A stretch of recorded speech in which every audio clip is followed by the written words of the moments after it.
Hey, what's up, guys? This is Scott, and welcome. I am going to try out and experiment a little bit with some video where hopefully we can cover some really interesting topics. Of course, Steve Reeves will be at the forefront, natural bodybuilding, the direction that competitive bodybuilding is going, and basically just creating a community where we can share ideas, opinions in a friendly manner. And it's certainly okay to disagree with each other, but I want to try to refrain from name calling and so on and so forth. So I hope you're doing well. Uh, we saw a new winner at the Olympia, and I put up a post on my Instagram, Steve Reeves Hercules, recently, and it got quite a bit of opinions, good and bad. And I think it's healthy to have these types of conversations because that's the only way that things will change. And is competitive bodybuilding too far gone to ever change? I don't know.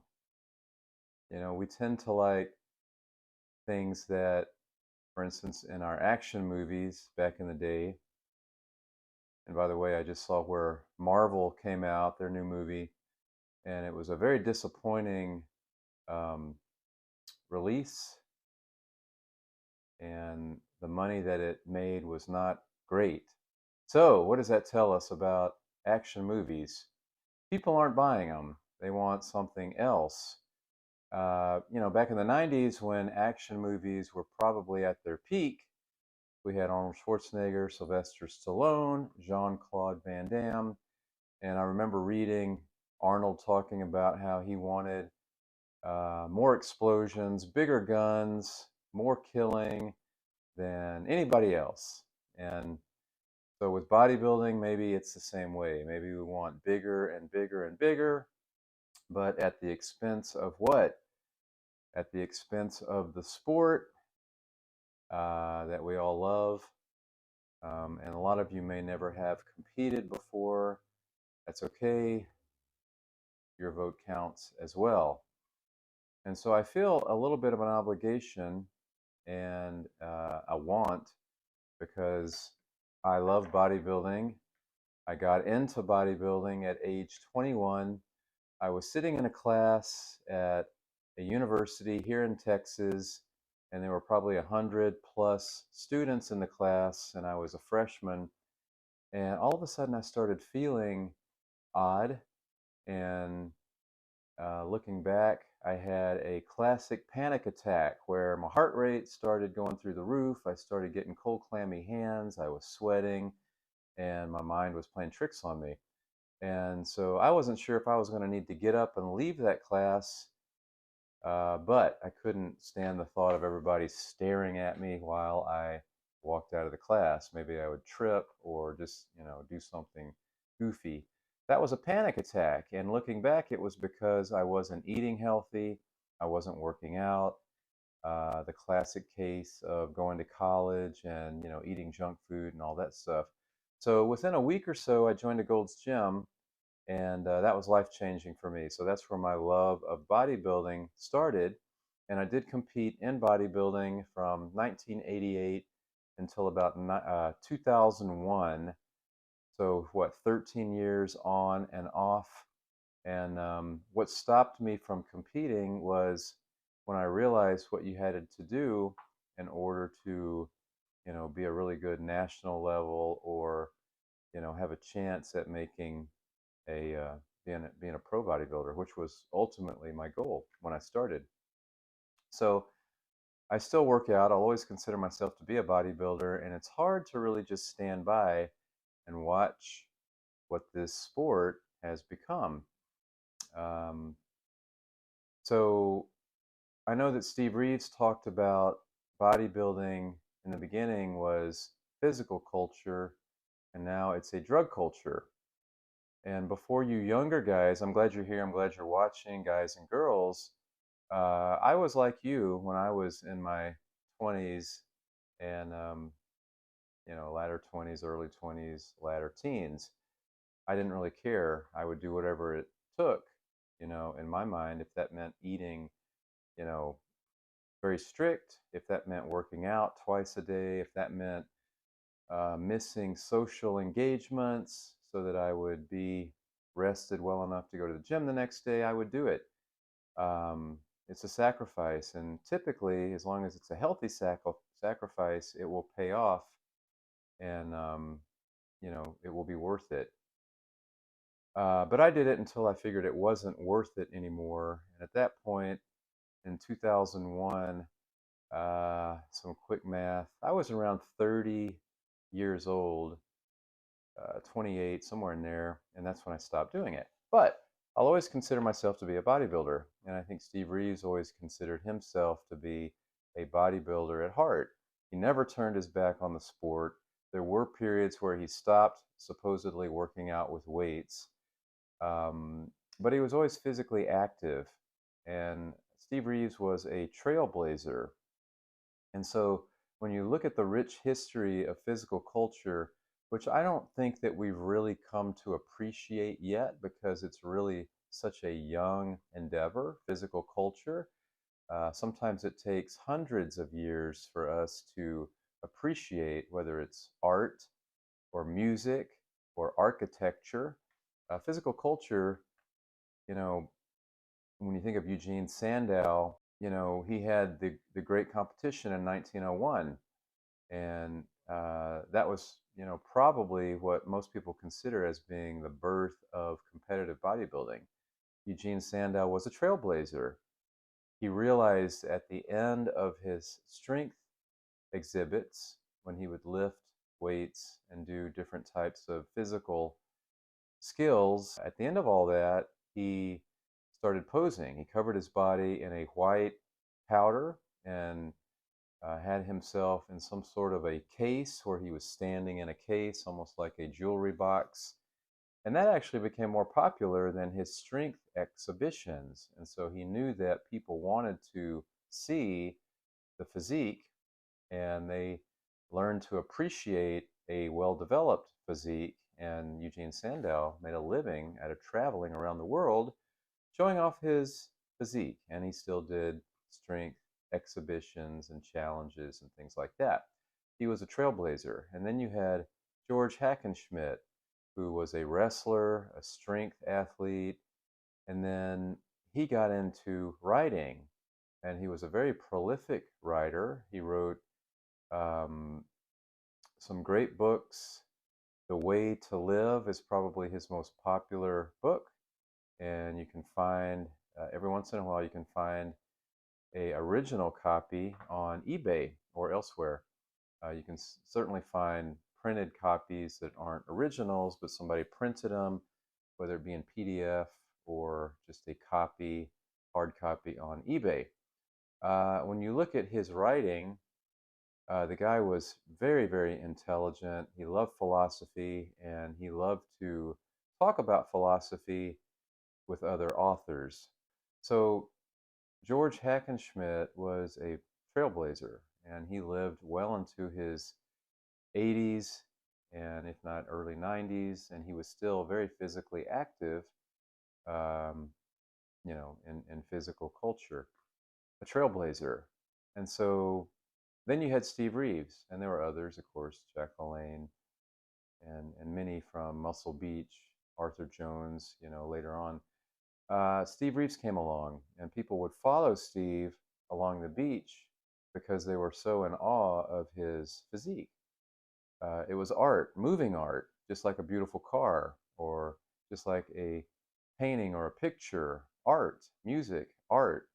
And there's a certain taste, and there's a certain, I guess, for lack of a better word, uh, rules that typically art follows.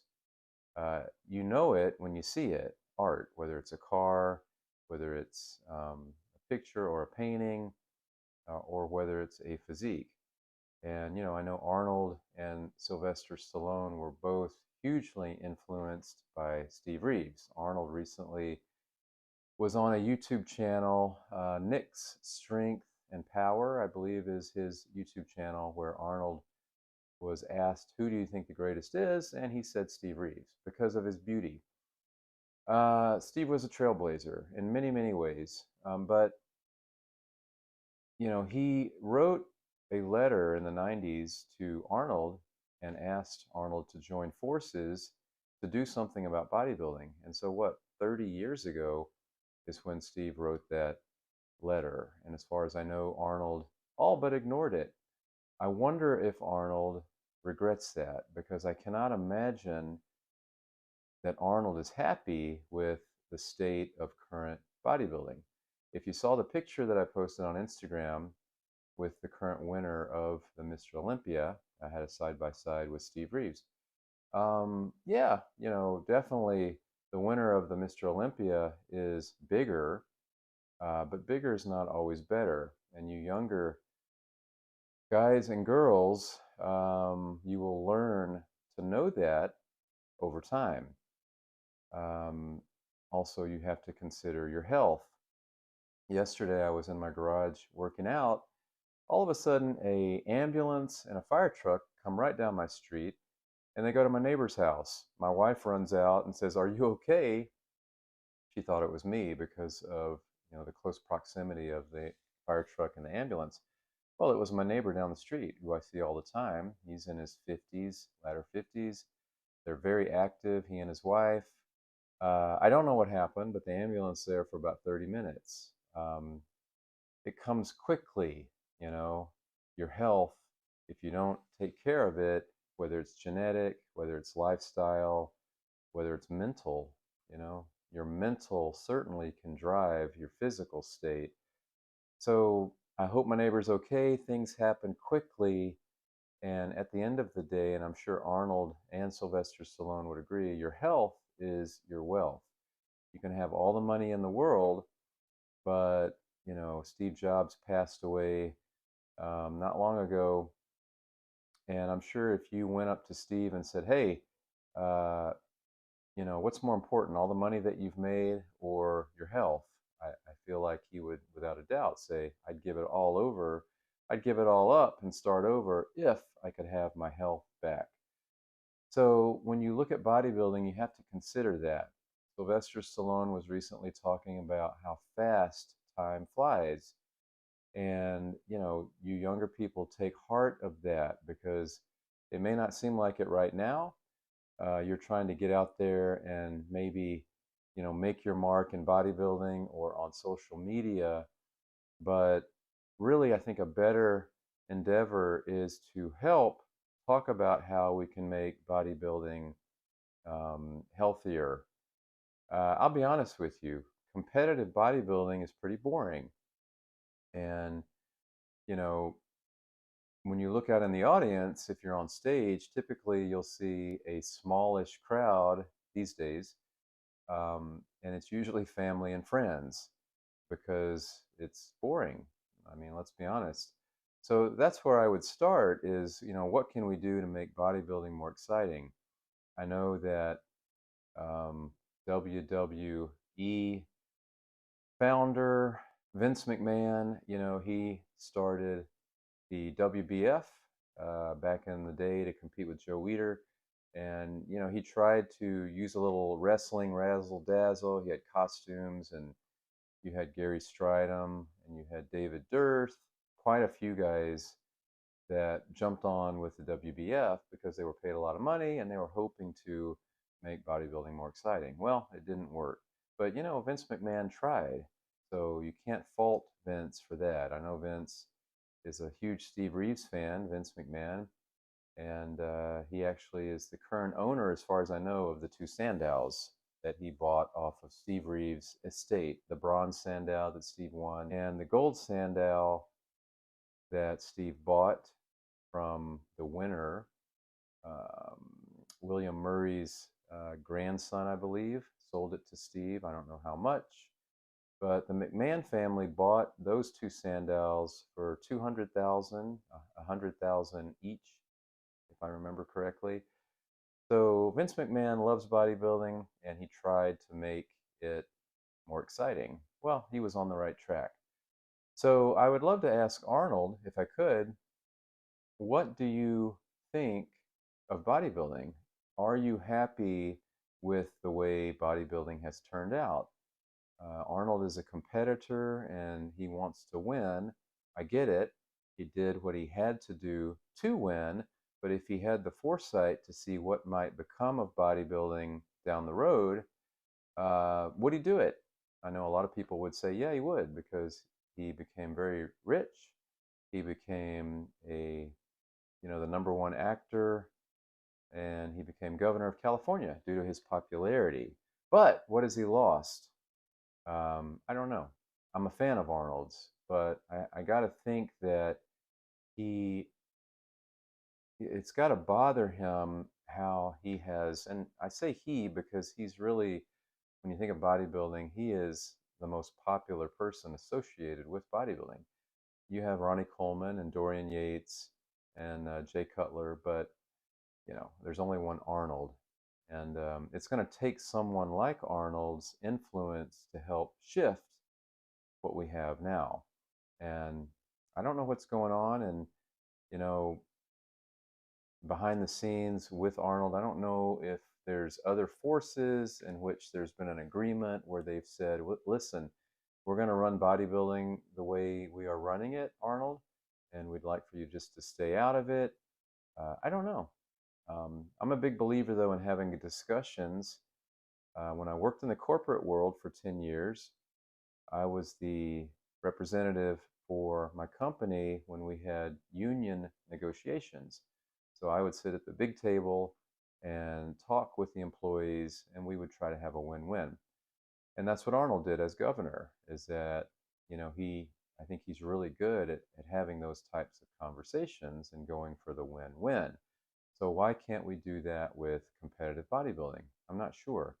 What I'm sure of is that more people are going to die, unfortunately, because of the drug abuse. It's not going to appeal to the mainstream, whereas bodybuilders from the 50s, the 40s, 50s, 60s, and even the 70s were very appealing to the general public, but not anymore. CrossFit has, really done well, and that came out of nowhere. So I don't want bodybuilding to become CrossFit, but why can't we look at what CrossFit has done and how fast they've grown and how they're here to stay, and how Jan Todd and her husband Terry Todd have jumped on and joined forces with Rogue and do the Rogue Fitness Games, where the strength athletes, your Brian Shaws and so forth, although I don't think Brian competed, but he was there here in Austin just a month or so ago. And, she obviously supports Jan Todd, what they're doing. So I think we need those elders like Jan Todd. I think we need, your Arnold Schwarzeneggers. I think Steve Reeves was the guy that took action by writing that letter and making it public. And, Steve had nothing to lose. He had already made his money. He was very happy with where he was in his life at that point. And that's why I respect the man so much, is because he didn't turn his back on bodybuilding. He tried. He tried to help make a change. I'm not sure that his solution would have worked, and that was where you measured people and you weighed people, and the judges would then use that template. You can read the letter if you want. Google it, Steve Reeves' letter to Arnold. And Steve had come up with a whole system, and I'm not sure if that would have been the answer, but at least he was starting the conversation, and that's what's most important. Now it seems like status quo. Every year is the same. I'm not sure, anybody's going to remember um, some of these Olympia winners, and I don't mean that in a bad way, but it's just the truth. If I were to go up and ask someone who the current Mr. Olympia is, and to be honest, I'm not even sure I know the name, Derek Lunsford, I believe. Sure, he's a nice chap. Hey, in some ways, on a very much smaller scale, that was me back in the late 80s. when I was trying to be the best bodybuilder I could. I'm not comparing myself to Derek. I'm just saying that I understand the competitive drive. I'm pretty sure, though, that these Olympia competitors would agree that if there was a different way of running these contests, they would love to not have to take all these drugs. Of that, I'm 99.9% sure. So I think the first step is having these conversations, and if the IFBB won't, well, we certainly can here and start that talk through our community. I'm not interested in growing this channel and getting 100,000 or 1 million followers. I don't really see the point of that. I'd rather have a smaller community with like-minded people.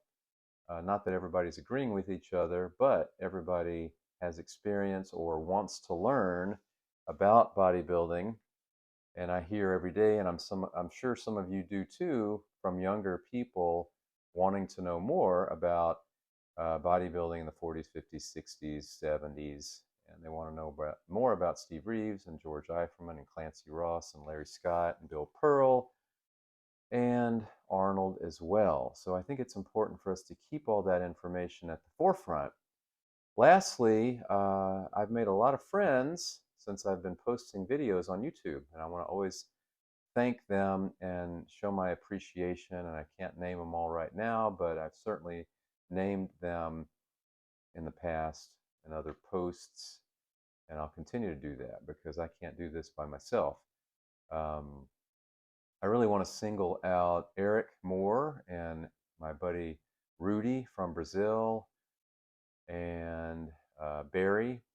These guys are sending me stories about physical culture that helps me to fill out my weekly newsletter. The weekly newsletter is called Lift, and somewhere in the description of this video you can see how to learn more. It's a free newsletter. I do it weekly. It is a labor of love, and it's free. And the reason I do it is the same reason I'm doing this video. It's just to get the information out there and to make new friends and hopefully, talk more about bodybuilding and how we can, come up with better solutions to what we have now. Don't get me wrong, I'm happy in my life where I am. Um, I already feel like I've won the lottery, having gotten into the collecting of Steve Reeves memorabilia with the help of friends. So, I could just disappear off the face of the earth and I would be completely happy, just enjoying my collection, the memorabilia that I have, and keeping a small circle of friends. But I'm feeling pulled to do this, and hopefully we can have some good talks about bodybuilding, and I'll learn some stuff, and you'll learn some stuff, and we'll build that camaraderie. And that's all I got. So thank you guys for hearing this long-winded video. Um, Share your thoughts down below, and I would love to hear from you. And I have a lot more to talk about and to share. So I will see you next time. Take care, guys.